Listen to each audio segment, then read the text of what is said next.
In this video, we're going to be talking about 2 things you can use to give your videos a little bit more cinematic flair.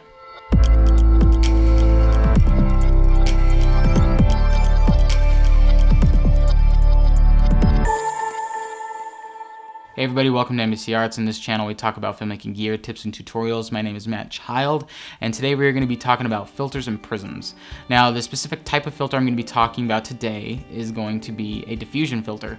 I'm not going to be talking about ND filters or polarizers. There's a lot of information out there about those 2 types of filters that you can go and watch, but I wanted to talk about diffusion filters because I think it can give you a really cool look.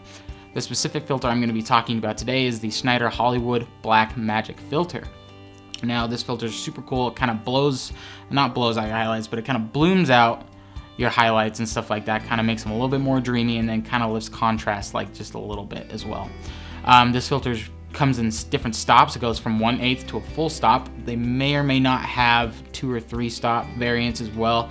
I'm not sure on that, don't quote me, but the 1/8 stop is going to give you kind of a subtle look. A lot of people use it for sit-down interviews to kind of smoothen out skin and stuff like that. But the full stop is going to give you that full-on dreamy look, blown-out highlights, kind of like just crazy look. It's going to be very, very obvious you're using that kind of a filter in front of it.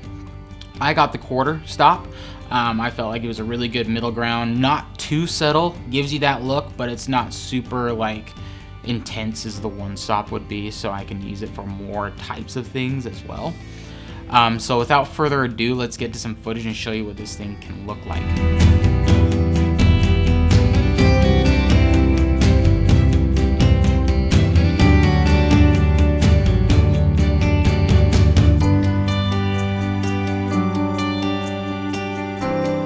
Again, I love this filter a lot. There are some different types of filters out there as well that are the same basic thing. Tiffin is another company that makes a lot of filters like these. They make the Black Pro Mist, the Pro Mist, Pearlescence. Like, they make a bunch of different types of diffusion filters that all do like a little bit of different things, but I just really like this one. Also, as of recording this video, Prism Lens FX have also released a Dream FX filter that is cheaper than the rest of the competition. So if you're looking to kind of wanting to get into it but not wanting to spend a whole lot of money, because these filters are quite expensive, especially when you get these types that are meant for matte boxes and stuff like that, not necessarily the screw-on like type filters, which they do also have, but if you're looking to get into matte box filters, these ones get pretty pricey. So if you're looking to get into something that kind of like this but at a cheaper price, I would go check out those Dream FX filters from Prism Lens FX. Speaking of Prism Lens FX, this next product comes from them as well. This is my most recent purchase, and it is a prism. I never really thought I would get one, honestly, but I had a little bit of extra holiday money like lying around and stuff like that, so I figured I'd go ahead and pick one up, and it doesn't disappoint. I will say that it does not disappoint at all. I really like this prism. The key features that I really like about it is the 1/4 20 tap on the bottom. This allows you to mount it in a bunch of different places and stuff like that. A lot of the filters you can get on Amazon don't really have that on the prism, so you're gonna have to kind of like hold it by the prism, which kind of like smudges it up and can get scratches and dust and grease all over it and stuff like that. And it's just not good. It's just not something you really want to do, because it's gonna kind of it's gonna not necessarily ruin your prism, but it's gonna affect how it works over time and stuff like that. And so yeah, one good reason too.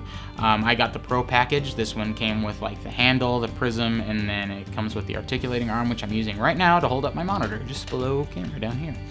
I would highly recommend getting that, because just having that articulating arm on your camera as like a third arm to hold this prism while you're kind of working the camera and stuff like that is just a lifesaver for sure, especially when you're using something like this. So without further ado, let's get into some footage, show you what this thing can look like.